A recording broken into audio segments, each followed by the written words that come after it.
사람입니다. 자, 오늘은 2022년 1월 4일 오전 9시 27분입니다. 어제 그 국민의힘당이요 거의 폭파가 됐습니다.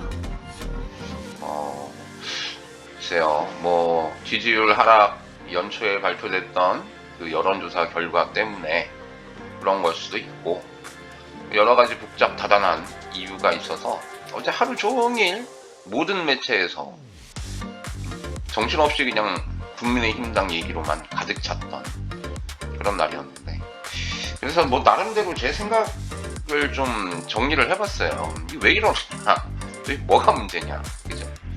왜 이런 사태까지 됐을까? 나름대로 제가 좀 생각을 해봤는데요. 분석을 조금 오늘은 해보려고 합니다. 뉴스 오늘 안 보고요. 왜 이럴까? 자, 지금 우리나라 공당이 이제 민주당이 있고요. 그 다음에 국민의힘당이 있습니다. 근데 이거 한글 파일은 좀 뭐 어떻게 해야 되지? 잠깐만요. 글상자 취소. 이거 되네요. 자, 국민의힘당. 두 개의 정당이 있는데, 자, 국민의힘당이 지금 현재 이런 모습까지 온 데에는 일단 그 시작 포인트를 어디서 저는 잡고 있냐면 탄핵입니다. 자, 국정농단에 따른 탄핵. 이게 이제 문제가 되는 것 같아요. 국정농단, 여기서부터 모든 문제가 시작이 됐습니다. 자, 그럼 이전까지 상황을 제가 생각했을 때는, 이전까지는 국민의힘당, 그러니까 우리 국민의힘당은 우리나라의 그간에 그러면 뭐였느냐?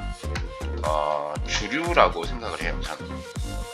지금도 현재 우리나라는 사실 보수적인 생각을 갖고 계시는 분들이 많다고 저는 생각을 하는데, 주류 세력들이 탄핵을 당한 겁니다. 그죠? 자, 이렇게 되면서 문제가 발생을 한 거죠. 자, 탄핵을 당했다. 국민의힘당 입장에서는 전통적으로 쭉 지지를 해왔던 세력 입장에서는 이걸 어떻게 받아들일 거냐. 물론 뭐 최순실, 박근혜 이 국정농단에 대해서 처음에는 굉장히 당연히 분노하고 비판하고 하는 세력들이 많았겠죠. 그리고 끝까지 믿지 않으려고 했던 사람들도 많고요.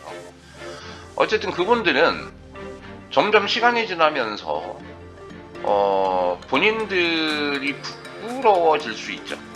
제가 봤을 때는 그렇습니다. 그 부끄러운 것도 있고 여러 가지 이제 감정들이 생겼을 텐데, 그것이 이제 그 다음 정권에서 탄생한 이제 문재인 정권에 대한 비판으로 화살이 가기 시작을 합니다. 그래서 공격의 대상이 되는 거죠.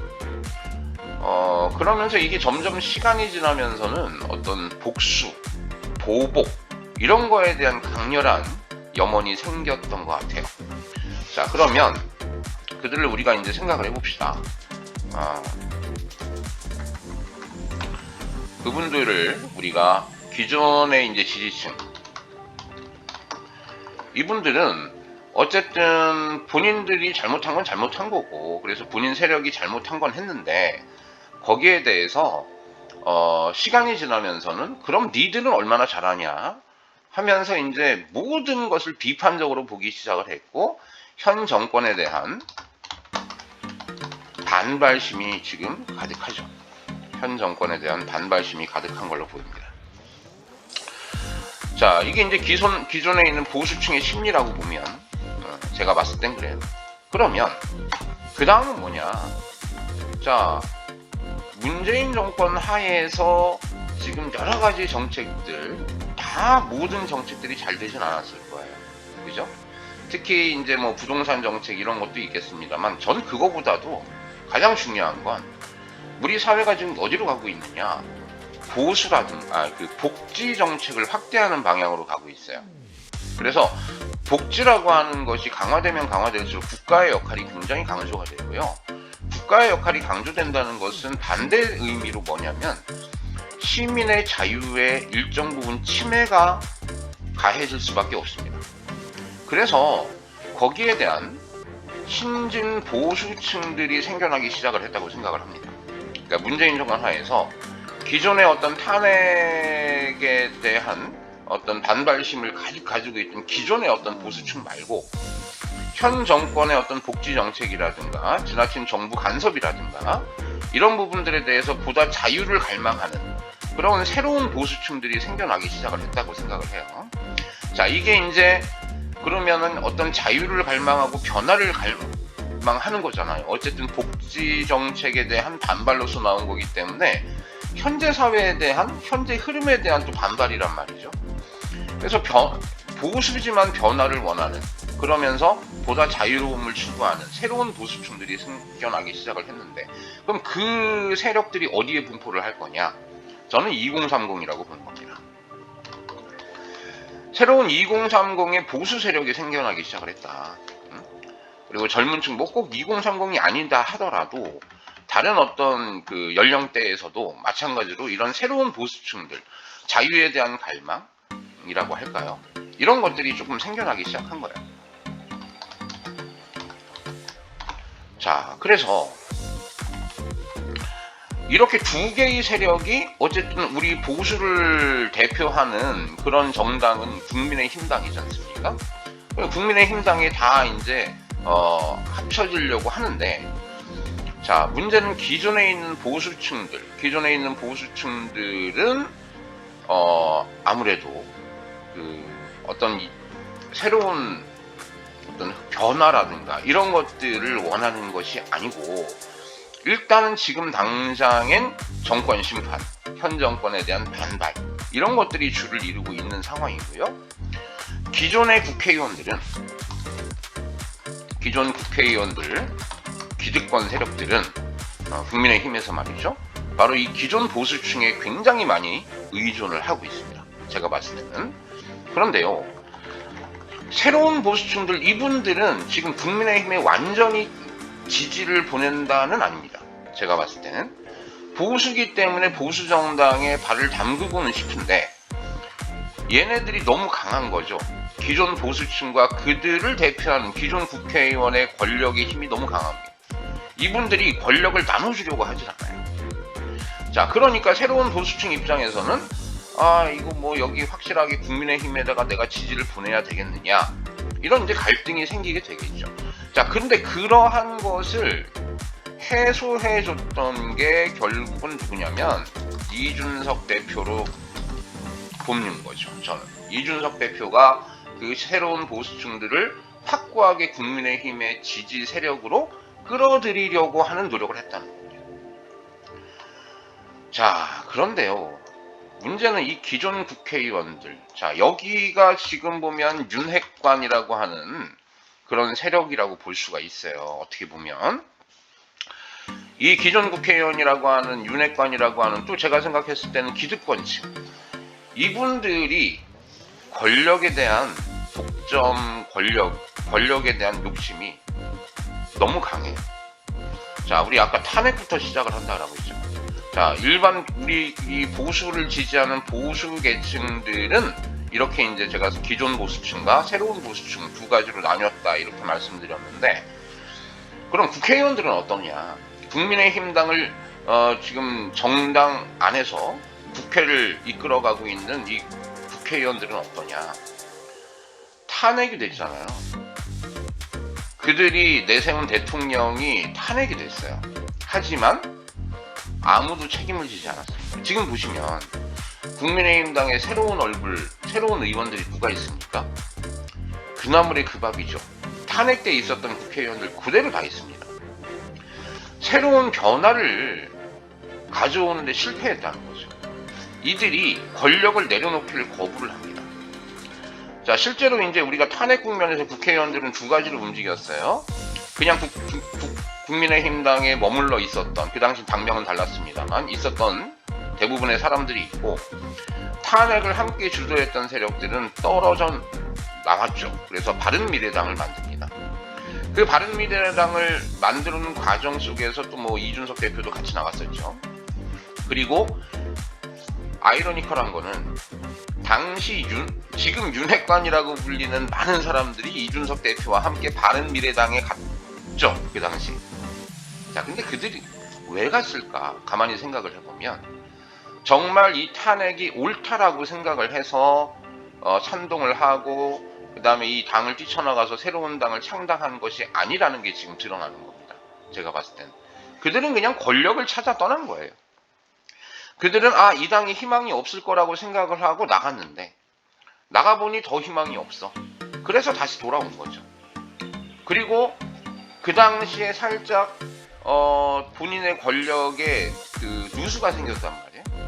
그것을 다시 잡기 위해서 지금 윤핵관이라는 이름으로 활약을 하고 있다는 거죠. 어쨌든 중요한 건 국민의힘당이 이분들로는 변화가 일어나진 않을 거예요. 지금 뭐 국민의힘당에서 맨날 그런 얘기 하지 않습니까? 새로운 보수를 얘기를 할 거예요. 근데 이분들로는 새로운 보수가 안 되겠죠.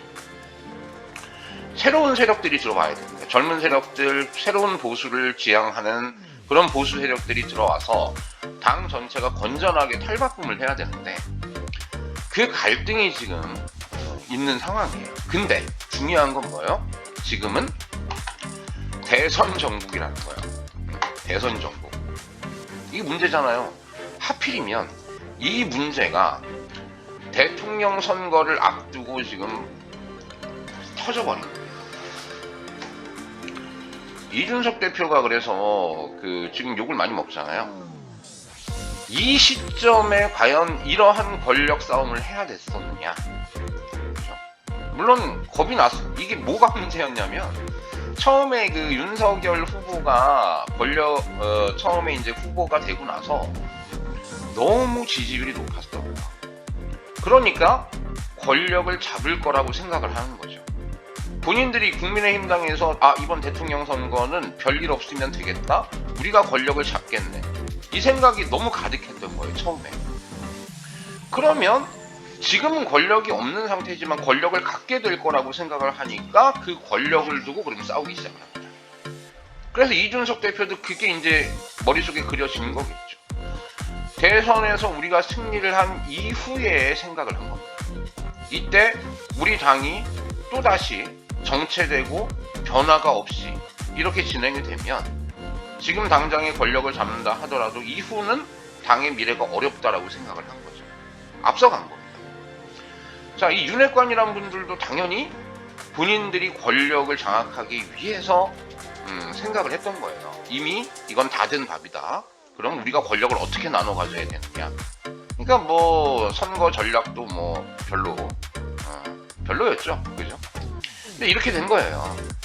그러니까 이준석 대표나 뭐 윤핵관들이나 제가 봤을 때는 일단 문제가 뭐였냐면 처음에 윤석열 후보의 지지율이 이재명 후보에 비해서 너무 높았다. 쓸데없이 미래를 걱정하기 시작을 했다. 권력을 가질 생각을 하니 이준석 대표는 이대로 가면 당의 미래가 걱정이 되고 윤핵관 입장에서는 빨리 내 권력을 공고히 해갖고 한 자리라도 차지해야 되겠다. 이런 생각을 했었는데 지지율이 폭망한 거죠. 자, 지지율이 폭망했는데 지금 지지율이 엄청 내려간 거에 대해서는 이제는 또 이런 생각을 하는 것 같아요. 이준석 대표는 뭐 어쩔 수 없다. 이제 이미 이렇게 된 거 끝까지 간다.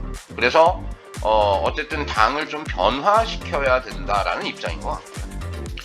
기존에 뭐 윤핵관을 대표로 하는 기존 그 국민의힘 당의 주류 세력들은 여전히 권력을 내려놓을 생각이 없는 거죠. 다음 뭐 대통령 선거 이후에 뭐 지방 선거도 있고 또 뭐 또 국회의원 선거도 다가올 텐데 그들은 권력을 내려놓을 생각이 없는 거죠. 그래서 이러한 지금 국민의힘당의 내홍이 지금 벌어지고 있는 거 아닌가 저 나름대로는 생각을 하고요.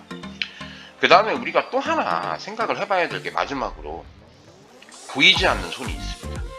그 애덤 스미스의 보이지 않는 손이 아니고 우리나라의 어떤 권력 카르텔, 언론, 뭐 검찰, 뭐 이런 등등, 그죠? 누가 있는지 모르겠어요. 재계 이런 카르텔들이 있습니다. 권력 카르텔, 기존의 권력 카르텔, 그죠? 얘네들이 뭘 원하겠느냐? 일단 쉽게 얘네들이 이용할 수 있는 어떤 정치 세력이 필요하죠. 그게 그간에는 국민의힘 세력이었던 거예요. 민주당은 씩 안 먹히는 것 같고. 그래서 그 권력 카르텔 입장에서도 국민의힘 쪽에서 어떤 권력을 잡기를 바라고, 그래서 굉장히 많이 서포팅을 해주고 있는데, 지금 이 국민의힘 당이 두 개의 세력으로 나눠지고 있는 거죠.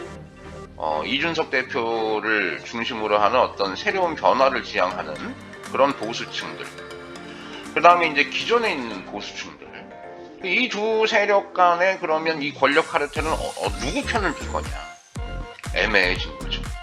지금 굉장히 애매한 포지션이에요. 제가 이제 매스컴이라든가 뉴스를 보면 어느 편에 들어야 될지 잘 모르는, 그러니까 둘 다 발을 걸쳐놓고 있는 것 같아요. 어쨌든 그래서 하필 이게 대선 정국에서 나타났다. 그래서 이제 굉장히 심각한 문제가 되고 있고 드러났다.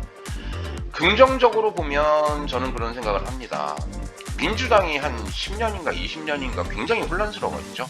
분당하고 탈당하고 또 합쳐졌다가 굉장히 좀 힘든 시기를 많이 거치면서 나름대로 좀 새로운 변화를 많이 해냈죠. 민주당 입장에서. 국민의힘당이 지금 어쩌면 기회가 될 수 있어요. 그러니까 지금 당장 대통령이 나오는 게 중요하진 않습니다. 기존 보수층 입장에선 진짜 현재 정부에 대한 반발심이 강하기 때문에 그걸 요구할 수는 있는데, 길게 보면 그게 반드시 옳은 건 아니에요. 그러니까 앞으로 5년 뒤에 또 10년 뒤에 이 보수층에서 권력을 잡으려면요, 이제 새롭게 시작을 해야 됩니다. 지금 계기로 해서 새로운 어떤 변화가 나타나야 된다라고 저는 좀 생각을 하고요. 뭐 그렇다고 해서 이준석 대표의 편을 드는 건 아니에요. 지금 이 대통령 선거 전국에서 당 대표가 이런 문제를 만들었다는 것은 당연히 비난을 받아야 됩니다. 이게 문제가 심각한 거죠, 사실. 근데 그 속내를 좀 들여다보고 그 분석을 해보면 결국은 좀 장기적인 측면에서는 이준석 대표가 지금 그리는 방향이 좀 미래지향적이라고 한다면, 또 그리고 보수 세력의 어떤 서서히 교체, 점진적인 교체, 이런 것들을 생각을 한다면 지금의 갈등을 잘 이제 좀 이겨내면 좋은 쪽으로 발전을 하면 국민의힘당도 많이 바뀌지 않을까. 제가 뭐 탄핵 이후에 국민의힘당이 안 바뀌었다라고 아까 말씀을 드렸는데, 그냥 간단하게 생각하면 돼요. 지금 윤석열 후보도 외부에서 들어왔고, 당의 뭐 그 김종인 총괄위원장도 사실 마찬가지잖아요. 명망가들을 끌어들이는 데만 급급하고 내부적으로 인재가 성장하거나 내부적으로 인재가 뭐 변화가 있거나 경쟁이 있거나 그런 분위기가 아니거든요. 그런 분위기를 만들어야 됩니다. 보수 쪽에서도. 뭐 저는 그렇게 생각을 하는데, 그래서 지금 오늘 내일 언제 이 국민의힘당의 그 내용이 좀 어떤 식으로 해소가 될까 굉장히 좀 궁금해지고요. 국가의 발전을 위해서 보수가 좀 더 새롭게 거듭나는, 이번 기회를 통해서 새롭게 거듭나는 그런 기회가 됐으면 하는 생각을 해봅니다. 이러다 보니까 모든 뉴스가 국민의힘당 뉴스로 가득 차서요. 어제 뭐 이재명 후보 같은 경우에는 뭐 방송사도 2개나 출연하고 했는데 다 묻혔어요. 자, 일단 국민의힘당이 어떻게 되는지 며칠 이번 주는 좀 지켜봐야 될 것 같습니다. 자, 오늘 메뉴남은요, 뉴스 읽기 말고 저 나름대로 분석한 국민의힘당 왜 이렇게 난리가 났느냐, 여기에 대해서 잠깐 생각한 바를 좀 정리를 해봤어요. 자, 그러면 내일은 정상적으로 뉴스 가지고 다시 찾아뵙도록 하겠습니다. 감사합니다.